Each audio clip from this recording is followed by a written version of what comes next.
Bonjour. Bonjour à tous, bienvenue à UGC Ciné-Cité Léal. Vous nous avez manqué. C'est réciproque, merci. J'en reconnais quelques-uns, des habitués du lundi, du mercredi.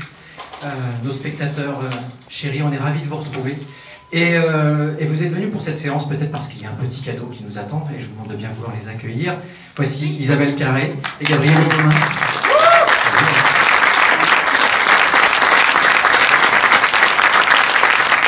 Et Jean-Pierre Samuellement.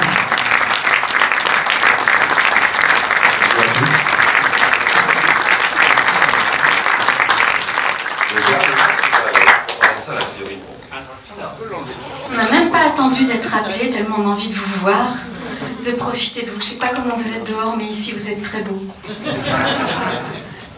Eh bien, écoutez, merci d'être là déjà pour la réouverture des salles. C'est effectivement pour nous un moment de grande émotion d'être avec vous, les premiers spectateurs de cette réouverture, un moment historique finalement, puisque ça n'est jamais arrivé depuis l'invention du cinéma que les salles ferment pendant autant de temps, je crois 99 jours.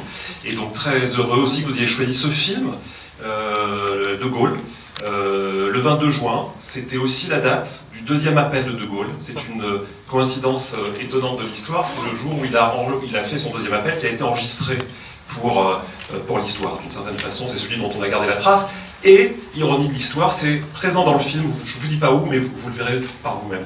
Donc voilà, merci à vous. On est très heureux de partager avec vous le film. Ça prend beaucoup de sens aussi, l'histoire de ce personnage qui dépasse une crise. Alors une crise évidemment beaucoup plus énorme, qui est celle de la disparition du pays, mais qui se pose dans une position, dans une posture qui peut nous faire réfléchir aussi. Voilà, mais je laisse les deux acteurs du film, et vous verrez combien ils sont touchants, vous parler. Bravo.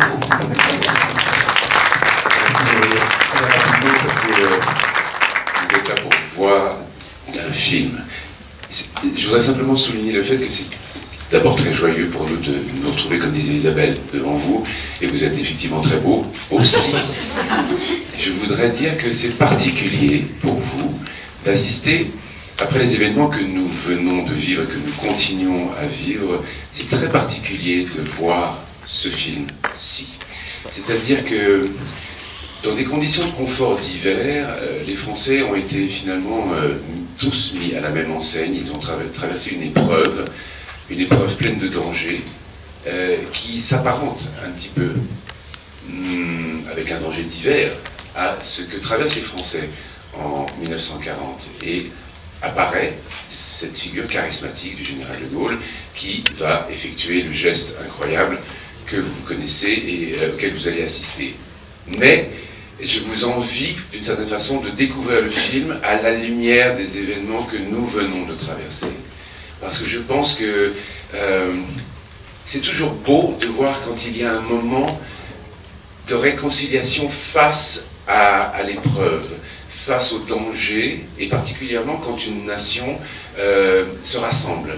Alors je ne suis pas un homme politique du tout, mais je pense qu'il y a une nécessité qui a été observée pendant le confinement, une nécessité du rassemblement, de l'effort de groupe, et c'est ce à quoi vous allez assister. Donc c'est pour ça que je trouve que c'est très beau que ce film-là ressorte aujourd'hui. Il y a eu un début merveilleux, il est resté 10 jours sur les écrans, donc si vous pouviez faire en sorte que le film continue sa vie, ça serait merveilleux. Merci beaucoup.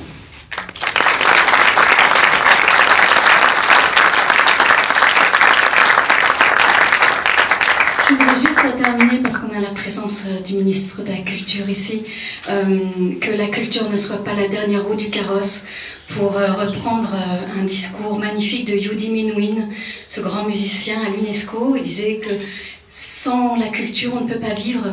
Si vous construisez nos civilisations sans culture, c'est comme de construire des châteaux sur du sable.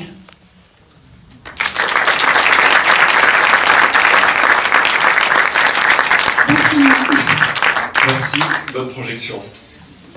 Au revoir.